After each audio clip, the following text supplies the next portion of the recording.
I'm going to start on part 2 now. So this is just a continuation. Let's talk about the A&P pediatric differences. If you think about it, the pediatric is top heavy. They have very weak neck muscles. And because of that, they are going to be prone to head injuries. I don't know if those of you a long time ago who used to watch Rescue 911 with William Shatner, but I used to watch it a lot. And it would show several toddlers drowning. And they would drown in just a small bucket of water. And the reason that is they would topple over into that bucket of water and could not get back up because of the weak neck muscles and the top heaviness.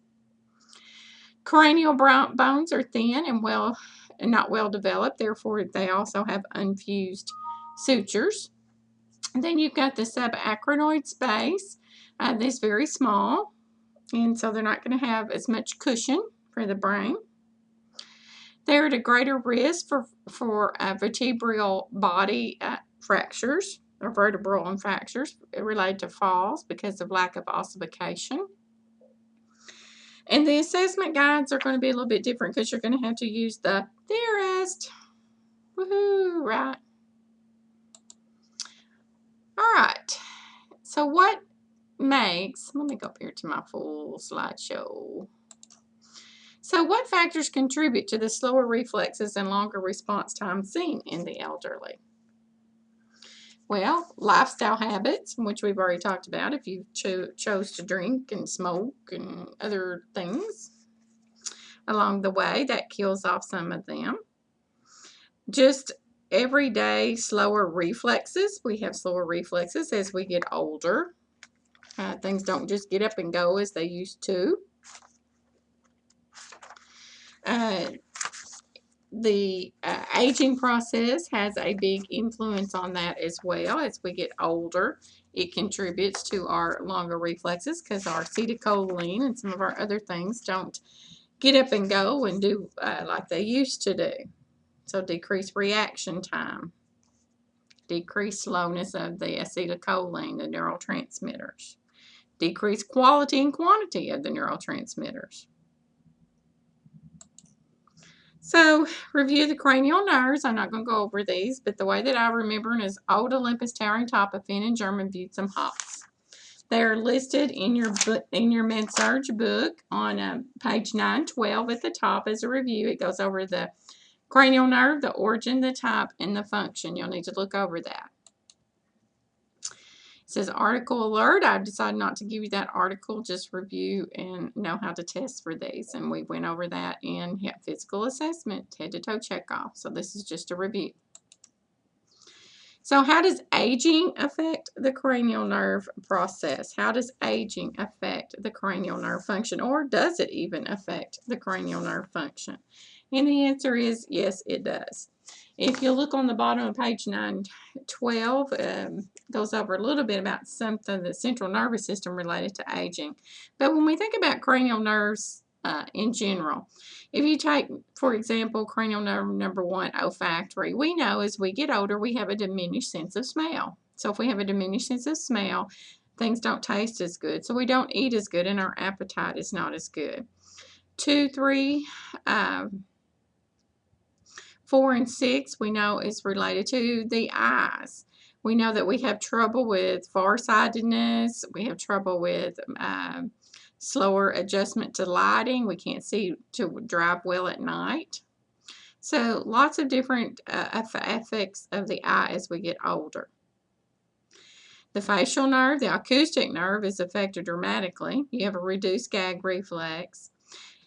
The main ones that aren't affected as much would be number 11 and 12. The spinal accessory, they can pretty much shrug their shoulders and sticking out their tongue. So no matter what age, you can stick that tongue out at somebody. Development of the nervous system is very important because this is where we get into our neural tube defects. We know that it develops from what we call the neural plate and the ectodermal plate that appeared about the 18th day of life. From there, the neural plate divides into the neural tube and the neural crest cells. The neural tube further develops into the central nervous system and the crest cells into the peripheral nervous system. So during the 3rd or 4th week of gestation, that fetus is vulnerable to congenital defects because of failure of the neural tube to close, and that's what we call neural tube defects. I have several pictures of neural tube defects, particularly anencephaly and encephalocele, posted in the content module section you'll need to look over. The most common neural tube defect is spina bifida, and that's the one that I spent most of the time with in the outline.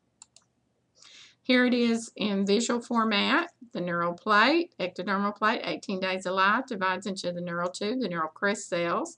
The neural crest cells divide into the peripheral nervous system. The neural tube closes normally by 3rd to 4th week, so that the central nervous system should be fully developed by the end of the 5th week. Now again, for some reason, if it does not close, the neural tube will result in defects depending upon where that defect of closure is. If it's in the brain area, then it's encephaloceles and anencephaly. If it's the spinal cord area, then we get into spina bifida defects. Okay, myelinization, we've already talked about the nerves, continues for several years after birth, and we've already talked about that. The brain continues to grow and form new tissues to about age 10 to 12, but about age 5, 90% of total growth has already occurred of the brain, so get it while you're young. Now, the cerebral cortex is what governs our thoughts, our reasoning, our memory, sensation, and voluntary movements. It's not fully developed at birth.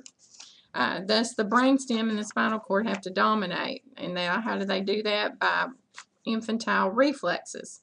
And that's why infants are born with reflexes and why they start disappearing between 6 weeks and 2 years. As that cerebral cortex gains full capacity, you start losing those primitive reflexes. Changes related to aging, again on page 912 at the bottom, goes into extensive detail, and I'm sorry I got the wrong page number there, it should be 912. But loss of brain cells, decreased blood supply, altered function of the hypothalamus, we know that affects our sleep-wake periods and ability to regulate temperature, that's why they stay cold all the time, and decrease in nerve impulse conduction overall. Bad news, peak intelligence is said to be at 24, and at 30, intelligence goes downhill. I am on the downhill slope. Assessment of the nervous system for references will mainly be in your Med-Surg book, pages 913 through 919. Med-Surg book, 913 through 919. If you'll remember in your head-to-toe assessment, we started off with a good health history. And we talked about some important things. One of the things you want to do is avoid suggesting symptoms to the patient. You don't want to say things like, you know, tell me about your headache. Is it pounding? Does it really hurt when it's pounding? Because you're suggesting symptoms. The mode of onset and course of illness are especially important aspects of the history as well. Make sure you know when it came about. How long has this been occurring? What have you done to what factors are alleviating it? What factors are making it worse? What have you taken? Another important point is many neurological diseases affect a patient's mental functioning, so you want to make sure that the history you're getting is factual, that they're actually alert and oriented before you start. A big note is that neuro patients almost never suddenly go bad. They give you clues along the way that they're deteriorating, so watch them closely. All right, so what is the 5 steps of the neurological system? This is just a big review. Mental status exam, and that is your biggest one for cerebral functioning. Cranial nerve assessment, reflex, motor, and sensory. So we'll talk about each one of those. The first step is the mental status, and this is on page 913 in your book where it starts talking about that. And if you remember, when your patient came in, you did the general survey, and you did the general appearance and behavior. How was their dress? Were they groomed? Personal hygiene? How was their posture? Facial expression, manner of speech. Then you did their state of consciousness. Were they alert and oriented? It says here, status of the patient, listen to the family. If Sue is telling you that Uncle Joe's acting funny and he don't usually act this way, something's wrong, then something's probably wrong. And the last thing was mood and affect. thought content, are they having illusions, hallucinations, delusions, or paranoia? Note if there's any retardation, and now that is called mentally challenged. So see if they are mentally challenged. Dementia or problems with intelligence.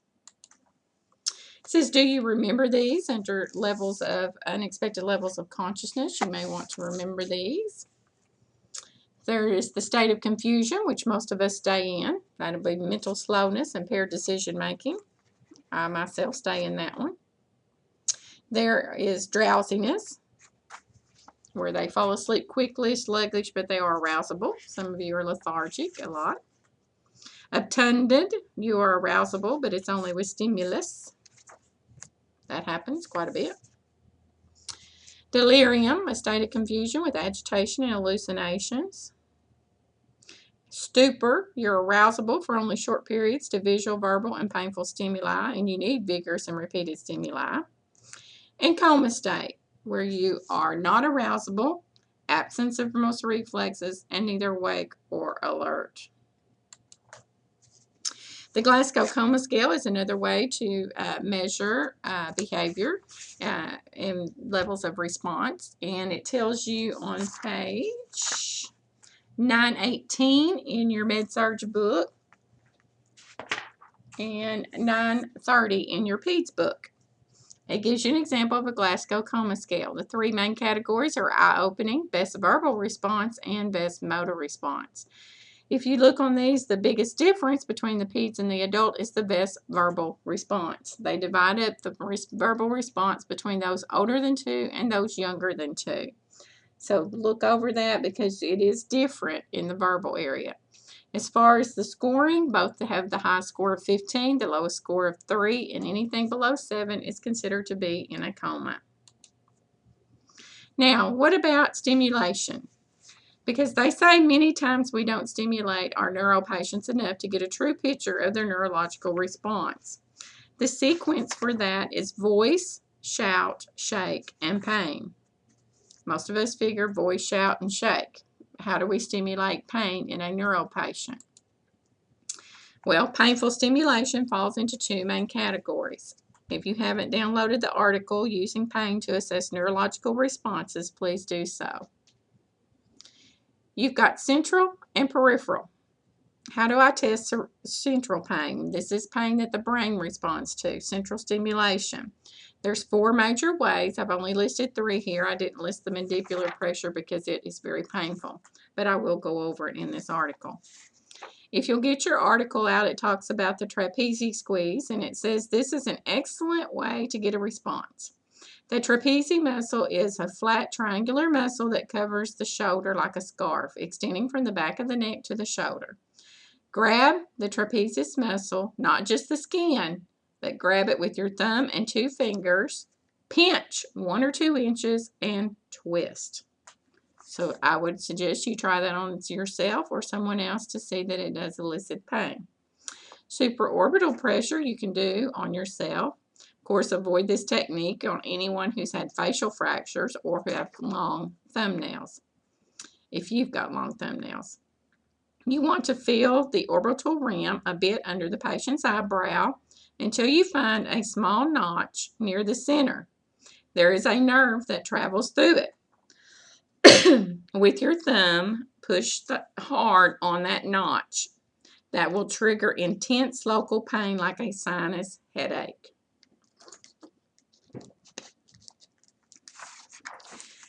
Mandibular pressure. Many patients, again, it says in this article, have told the writer that this is the most painful, but it is still acceptable. Using your index and middle fingers, push up and inward at the angle of the patient's jaw. You can try this one if you like. Sternal rub, I would not try this one, but it is still out there as far as trying it on somebody for practicing.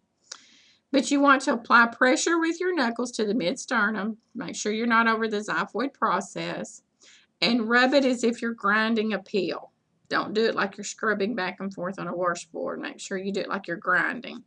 It says you'll know if you've done it right if you have the imprint of the knuckles on your patient's sternum and the imprint of your fingernails on your palm.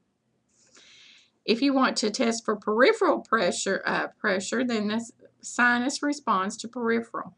The spine, not sinus. The spine is what responds to peripheral stimulation. It says, using peripheral pain to elicit a response isn't an effective test of brain function. So we're not testing the brain response here. A response may indicate the patient feels the stimulus, but the response is from the spinal cord.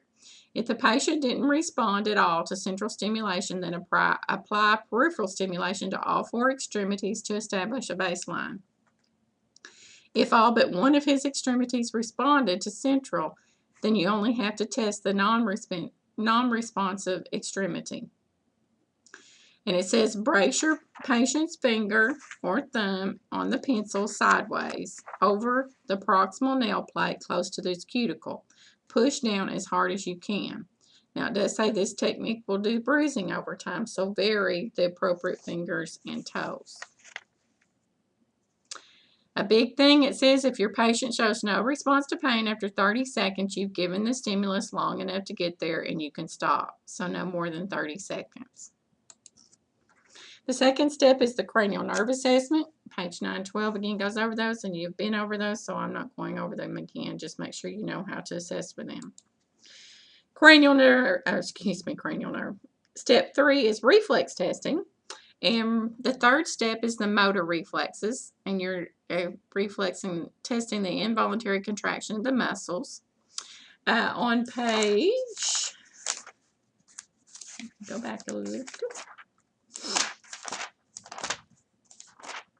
917 in your med-surg book reviews the major reflexes that you tested for, and figure 43-9 is how to document them.